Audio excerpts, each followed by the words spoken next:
حضور کے بغیر کوئی چارہ ہی نہیں. اور خود حضور کیا فرماتے ہیں، یہ سنن ابن ماجہ ہے،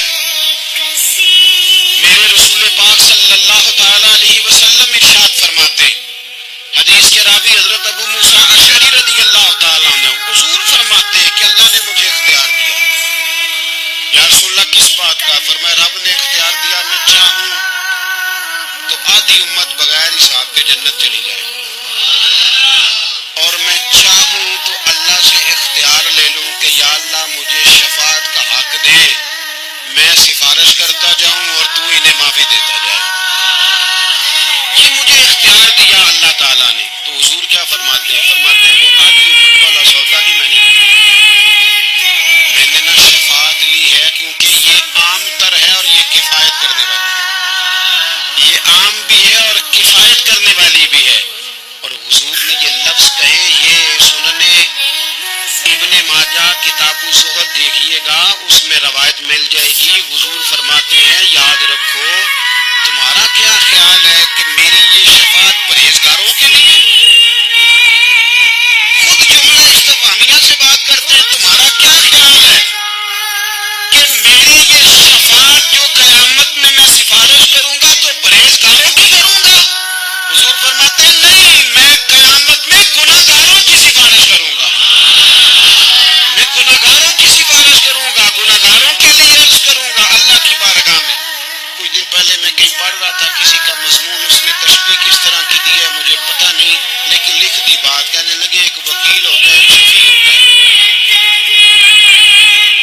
ایک وکیل ہوتا ہے، ایک حضور وکیل نہیں ہمارے، حضور ہمارے شفیع ہیں، شفاعت کرنے والے ہیں. وکیل یہ کہتا ہے جج صاحب سے کہ یہ جس کا میں وکیل ہوں نا، اس نے نا غلطی کوئی نہیں کی، اسے معاف کر دیں. وکیل یوں بحث کرتا ہے، کہتے ہیں اس نے کیا نہیں جرم معاف کرے. اور جو شفیع ہوتا ہے نا وہ کہتا ہے مالک اس نے سارے کیے، تو میرے آنے کی لاج رکھ اور اسے معاف کر دے.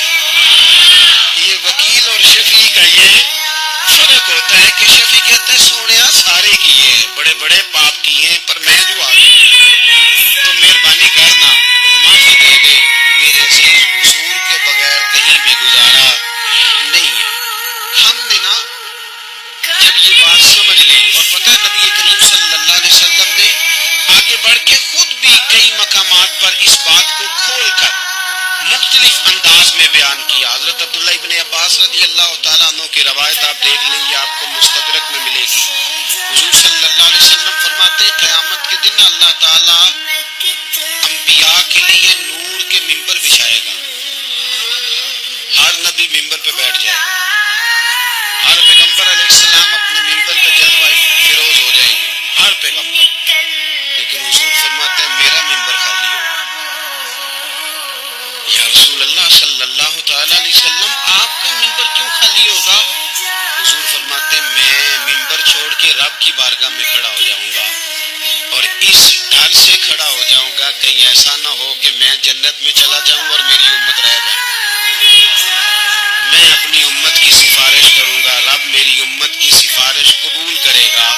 فرماتے ہیں میں اتنی سفارش کروں گا، اتنی سفارش کروں گا کہ جہنم کا دروغہ مجھ سے کہے گا کہ محبوب کمال ہو گئی، آپ نے تو اپنا کوئی غلام دوزخ میں رہنے نہیں دیا،